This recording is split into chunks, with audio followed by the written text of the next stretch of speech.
Shalom. All praises, glory, and honor to Yahweh, Bahashem, Yahweh Shai, Waharakah, Quadash. Double honors to the apostles and the elders of Great Millstone, where I learned this truth. Peace, salutation, blessings, and mercy to the Lord's elect. I open this lesson speaking the ancient Hebrew, giving all praises to the Most High, whose true name is Yahweh. Yahweh means he is, he exists, he to be. Yahweh Shai means he deliver or he savior. All right, so those are the true names. Okay, Yahweh Shai is the true name of who this world ignorantly calls Jesus Christ. Okay, the real Hebrew Israelites are us so-called Negroes, Latinos, and Native Americans.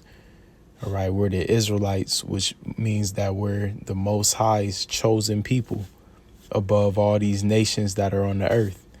The other nations are the heathen, okay? And the self-proclaimed white man is the Edomite, all right? That's his true nationality. And we're living at the end of his world, meaning the end of this society, okay? And what you see on the screen right here is a major part of prophecy. You know, these two heathen nations going at it, all right? You have those Edomites that live in our land that stole, our identity, that they call themselves us. All right. But they're not, they're imposters. And when you do diligent research, they come from the Khazarian Empire, and they converted to Judaism, way back. All right. And today, they wear those small hats. They live in our land, and then they call themselves us, but really they're the devil. All right, so you have them going at it with Iran, which Iran is modern day Persia. All right, these are the ancient Persians, which are of the line of Elam. All right, so this is a major part of prophecy, but the point of this lesson is that before it's all said and done, before it all goes down, before full-blown World War III with nuclear missiles, and America, which is Babylon the Great, is going to be turned to a lake of fire by those nuclear missiles. All right, but before that exact moment, there's a lot of things in store. A lot of things coming down the pipe that we have to look forward to. Okay, a lot of judgments and prophecy. So let's start here in Matthew 24. All right. And this is a very joyous and exciting time, for us that are in this truth, starting with our apostles and elder bishops. The apostles been out there 40 years, elder brothers 30 years, 20 years plus. Salakia. So just imagine 30 years ago, out there on the streets preaching and prophesying about these things, about, Israel, the state of Israel and Iran getting into, a big escalated battle, right? And that's what we're seeing. And it's all prophecy. Now we're seeing, the apostles and elders are seeing all of the fruits of the work they put in, out on those streets teaching and prophesying these things, so it's a very beautiful time because now it's all taking place. All right. And even the reason why it's so beautiful, not just because it's a I told you so moment, which it is, but more so we know that these things have to come to pass in order for us to be delivered, right? And for the kingdom to be established. So this is Matthew 24:3. And as he sat upon the Mount of Olives, the disciples came unto him privately, saying, Tell us, when shall these things be? And what shall be the sign of thy coming and of the end of the world? All right. Now, they're asking for two things, because when you read above, Yahweh Shai told them that current temple during, that this time was going to be thrown down. And he was prophesying of 70 AD, the Romans laying siege to Jerusalem. So they're asking him about that. When is that going to happen?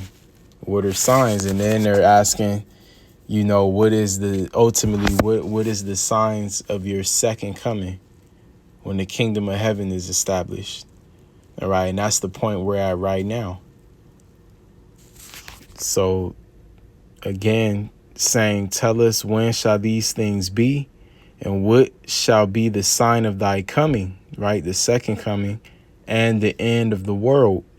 Now, just for edification's sake, the scriptures tell us that the earth itself abideth forever. So contrary to false doctrines and heresies out there, the earth isn't going to be destroyed and explode or, whatever. No, the earth abideth forever. What it means by world here is this society, this rulership, right? It says, and Yahushua answered, and I'm sorry, a precept, really you could prove that by simply just going into the word world, but a precept that proves it is in 2nd Ezra, right? 2nd Ezra, I believe 6 and 7, where it says Jacob is it says, roughly paraphrasing, Esau is the end of the world, meaning the end of an age, right? Eon for world there, the end of an age, and Jacob is the beginning of it that followeth. Jacob representing the Israelites in the kingdom of heaven. All right. So ultimately, that's what, we're looking forward to. The kingdom of heaven being established on this earth. So verse 4, and Yahushua answered and said unto them, take heed that no man deceive you, for many shall come in my name, saying, I am anointed. All right, now you see the word Christ there. That's a Greek name or a Greek title meaning anointed or Messiah. It says, and shall deceive many. Okay, and we see examples of this today, and the ultimate example is Esau Edom, the so-called white man, through his science, his technology, his brain computer chips.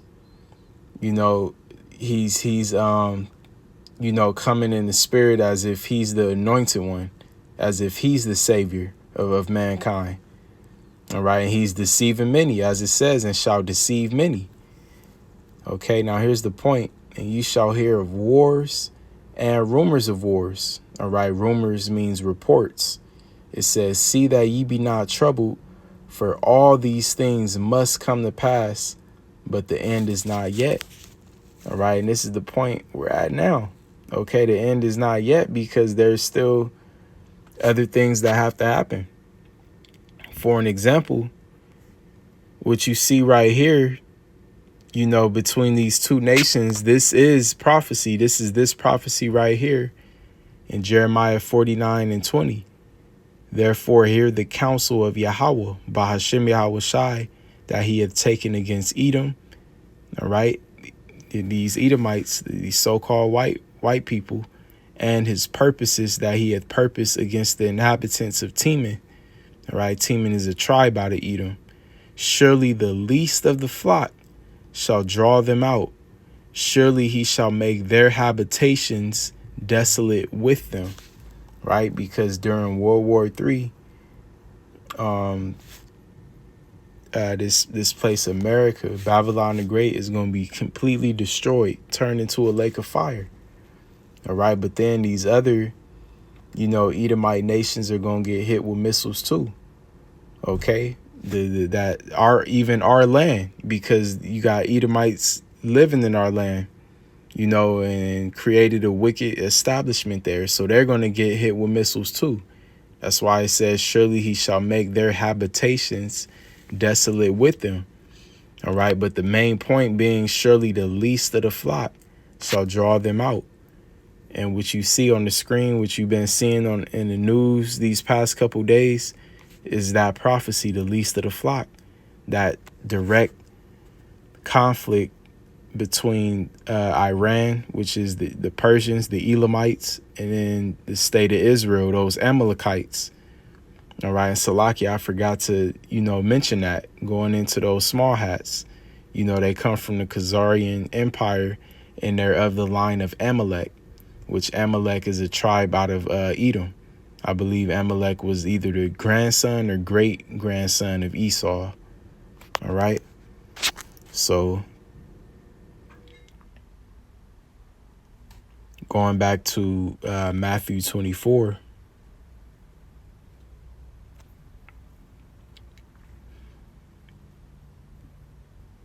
I'll read verse 6 again. And ye shall hear of wars and rumors of wars. See that ye be not troubled, for all these things must come to pass, but the end is not yet. All right. And I want to show, before World War III fully breaks out, this thing has to come to pass here, which we're right at the door of it. We're one crisis, one black swan event, EMP, whatever they do, away from them just shutting everything down and making this thing mandatory, mandating it.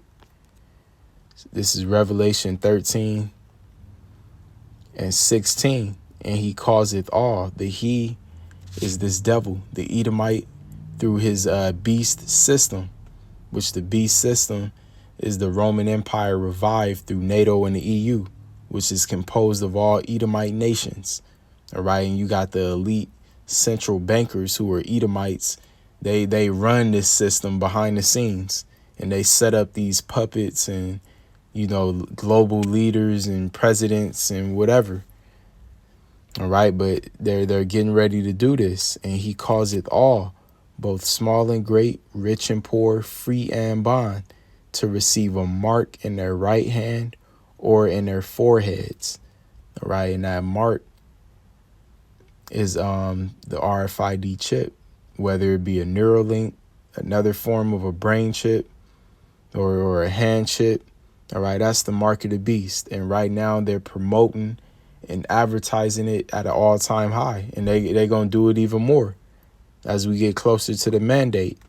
It says, and that no man might buy or sell, save he that had the mark or the name of the beast or the number of his name. And right now, the question is how do we know that this prophecy has to come to pass first? All right, in order, it has to come to pass first. The mandate of this mark of the beast has to come before, all out World War III, where nuclear missiles are shot off. How do we know that? We know that based off the judgment for taking this, which is this in Revelation 14 in verse 9. And the third angel followed them with the loud voice, saying with the loud voice, if any man worship the beast and his image and receive his mark in his forehead or in his hand, the same shall drink of the wine of the wrath of Yahweh Ba'ashem Yahushai, which is poured out without mixture into the cup of his indignation, and he shall be tormented with fire and brimstone in the presence of the holy angels and in the presence of the Lamb. All right, so it tells us here that those that took the mark of the beast are going to burn with fire and brimstone in the presence of the angels and in the presence of the Lamb, which is Yahushai. All right. Now, that fire and brimstone is coming by the way of those nuclear missiles, as well as laser beams from those chariots. And we know that Yahushai and the angels, their Yahushai's return is synonymous with the War of Armageddon, with World War III. All right. So if you follow the order of prophecy, all right, you know that the mark of the beast must come before World War III, because World War III is going to be the judgment for those that took the mark of the beast. All right. And betterly said than World War III, because really, World War III is broad. I would say before the nuclear destruction comes. OK, the mark of the beast has to be made mandatory. So that's how we know like Yahweh Shai said back in Matthew 24, for all these things, in the end of verse 6, for all these things must come to pass, but the end is not yet. Okay, and then aside from the mark of the beast mandate and World War III leading to the nuclear destruction of America, you still got, let me read on. It says, for nation shall rise against nation, right? That's race wars, civil wars, right here in America, and kingdom against kingdom. All right, right. That's these nations rising up against each other, World War III. It says, and there shall be famines and pestilences and earthquakes in diverse places. All right, so we still, got to experience the full Jacob's trouble, this time like never before. All right, and all these things are going to hit worse in America because America's Babylon the Great. All right, famine like never before. Pestilences, what are those? Diseases, illnesses, like never before. All right, and then the earthquakes in diverse places. There's an earthquake going off right now every second of the day in diverse places. And many other so-called natural disasters are going to become more frequent and more intense, right? And what does he say? All these are the beginning of sorrows, okay? So I just want to end this off with a couple more precepts, just showing that all of what's going on right now is for our sakes. All right. All that's going on is for our sakes. So let me grab a couple precepts. This first one is in Zechariah 3:8, which reads, therefore wait ye upon me, saith Yahweh, by Hashem Yahweh Shai. So all we have to do is wait for our Lord's return until the day that I rise up to the prey. For my determination is to gather the nations. All right, this is the Lord's determination. He's determined to do this, and he's doing it.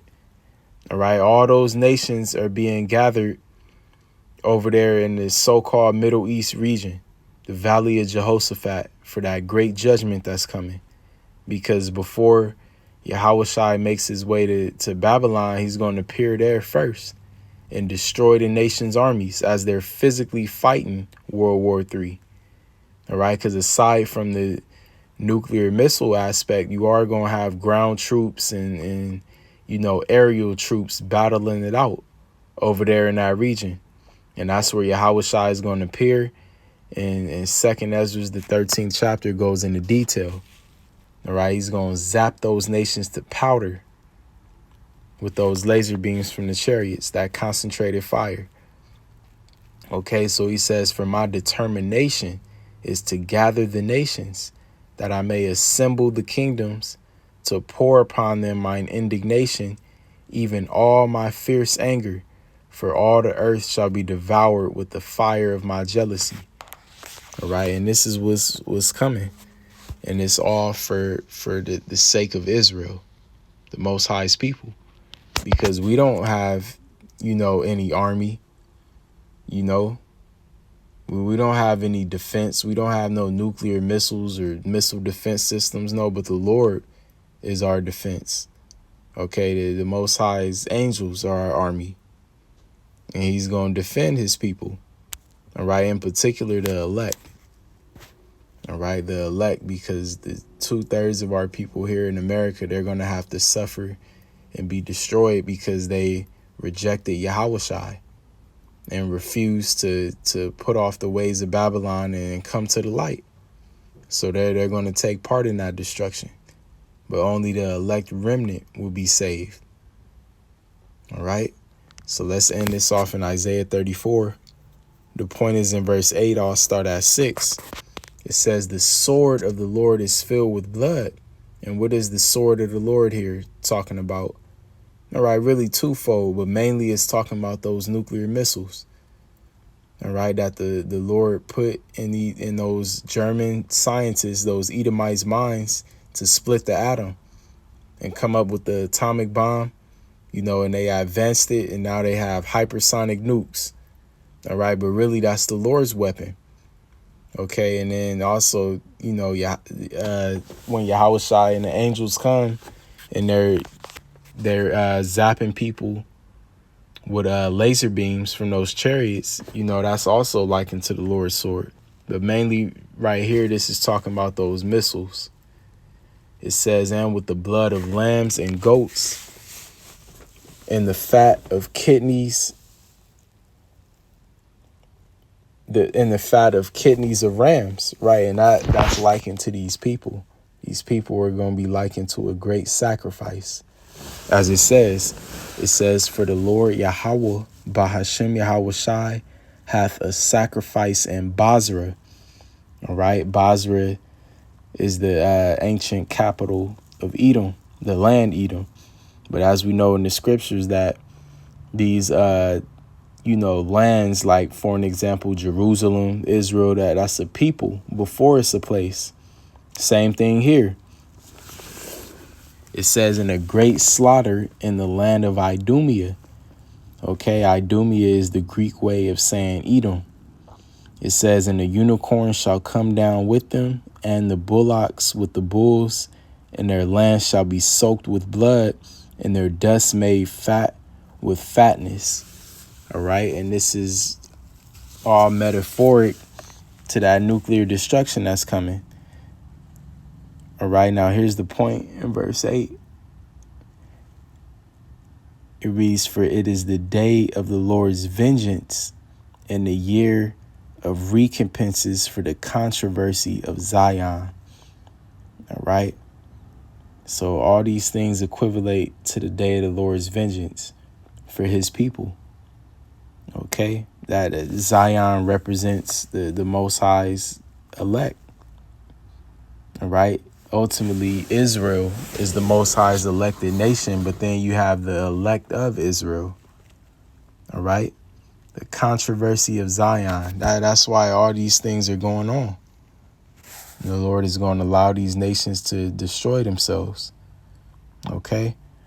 So we are very close, very, very close, you know, and our heads are up because like the scriptures say, our redemption draws near.